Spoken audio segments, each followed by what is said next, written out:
My wife's friend is offering to take care of me and my daughter while my wife is away. Now she's offering more, so I'm letting my wife see it for herself. My wife, Becky, is planning on traveling abroad to visit her sister and her family in the next few days. She'll be gone for the next 2.5 weeks. Over the past year, my wife has become very good friends with our neighbor, Emily, who lives a few houses down. Long story short, Emily makes me feel uncomfortable, and I think she's trying to make a move on me. At first, I thought she was joking, and I didn't think much of her behavior, but now it only makes me feel uncomfortable. For those wondering what Emily does, I can tell you that she makes a lot of unnecessary physical contact, like hugging me whenever she sees me, which didn't bother me the first few times but increasingly makes me feel uneasy. Not only that, but she has made very suggestive comments in the past. I would also add that the way she dresses and her body language when coming to our house seems a bit flirtatious. Earlier today, Becky told me she chatted with Emily and mentioned how she'd be going overseas for a few weeks. She said that Emily offered to come by and drop off some food for us, myself and our 11-year-old daughter, Alice, from time to time. Becky was reluctant to agree, but after Emily insisted, she finally agreed. I was surprised that she'd agree to this without consulting me first, so I told her that it made me uncomfortable. Becky said that Emily means well and it would be rude if we were to refuse now. I said okay, but that she shouldn't be surprised if Alice and I forget to open the door every time Emily comes knocking. Becky said that I was being a jerk to someone offering us kindness. Update: early this morning, I spoke to Becky about my concerns regarding Emily's behavior. She said that Emily doesn't have any ulterior motives and only means well. She also brought up how Emily has her own husband and always tells Becky how great he is. For some more context, Emily is married, but her husband isn't home too much as he works in the military. When I asked if she could tell Emily that we don't need food deliveries, she said it would be awkward to mention it right before her trip and that it would only be once or twice a week. Another thing Becky mentioned that has only increased my uneasiness is that Emily had given her a spare house key just in case of emergencies or anything like that. For those wondering, my wife is leaving a few hours past midnight tonight. Emily gave my wife her own house key, but doesn't have the key to our home. Update 2. I would like to thank everyone who responded to my first post. I really appreciated your insights and support. I've taken the advice suggested in the comments and installed a doorbell camera the day after my wife left home. Fortunately, nothing had happened so far, so I didn't see much need for an update until recently. Without further ado, here is the update. For the past few days, things have been pretty quiet. I've been enjoying spending quality time with my daughter, Alice. She attends a summer day camp during my working hours, but we've been spending every evening,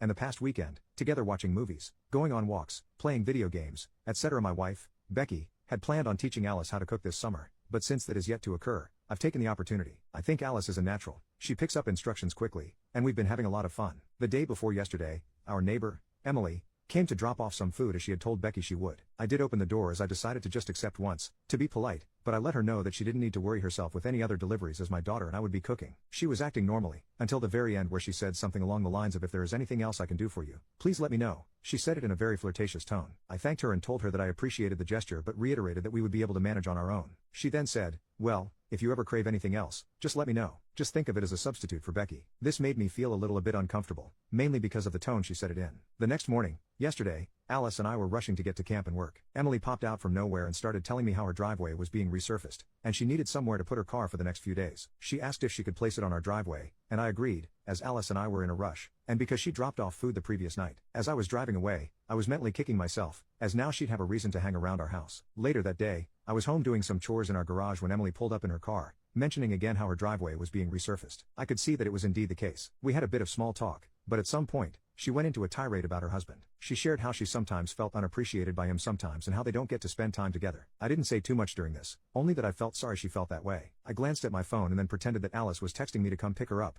It was close enough to her time anyway. I said goodbye and locked up my house. Yesterday evening was largely uneventful, and I'm looking forward to spending some more time with my kid. Update 3. I wanted to give a quick update on what's been happening since my last post. Becky will be back in a few days, Friday night, and I didn't want to disrupt her trip or make her worry, so I've spared her most of the Emily details until she arrives. From speaking with Becky, however, I have learned that her sister does not like Emily at all. Becky told me that she was pretty upset about the arrangement and that she thinks Becky is overly trusting. Aside from that, things have been largely quiet this week. Emily's driveway has been completed, so she has taken her car back. I haven't seen much of her since then. Update 4. Since Becky was coming home last night, Alice and I spent most of the day tidying up. In the late afternoon, I decided to mow our lawn as it was about time to do so. In the past, I have occasionally mowed Emily's lawn, shoveled her driveway, etc. I do this because her husband has done this for us before, so I've always thought that this was just paying them back. Becky has also asked me to do this a few times in the past. However, because of what's been going on, I figured it would not be a good idea and I purposely mowed our lawn when her car was away so that I could return to my house discreetly. After putting away our mower, I saw Emily's car pull into her driveway. Just as I was about to go inside,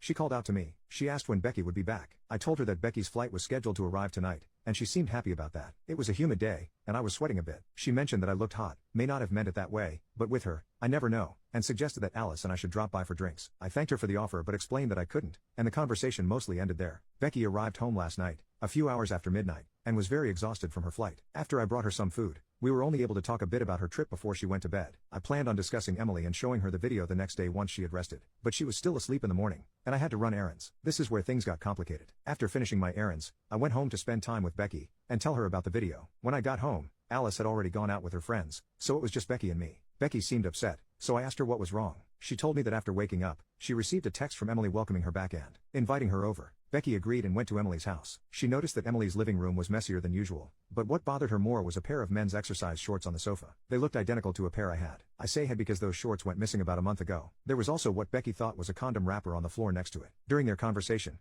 Emily talked a lot about how kind I've been to her and how much we talked while Becky was away. Emily even suggested that Becky should have extended her stay at her sister's so she could continue looking after Alice and me. At that point, Becky excused herself and went home. She mentioned that she felt overwhelmed and almost sick. She told me that she came home panicking about what Emily might have meant, so she spoke with her sister. Her sister called BS on Emily's claims, as everything seemed too conveniently placed, which calmed Becky down a bit. After sharing all this with me, she asked about my contact with Emily during her absence. I told her about the food, the car, and the conversation from the previous day. Then I showed her the video. Becky was stunned and said that Emily was blatantly trying to flirt with me. After watching it, she said she felt sick about all her interactions with her. The main issue still bothering us is the shorts. I had an identical pair that went missing. We're unsure if the shorts Becky saw are mine or if Emily bought the same pair for her little stunt. As I mentioned before, Emily has been to our house, so it's not impossible for her to have taken them. However, we lack proof of this. Considering how Emily gave my wife her own house key before she left, it all seems very well thought out. Also, we're increasingly starting to suspect that her husband may be okay with what she's been doing. Becky plans to return the key in the next few days.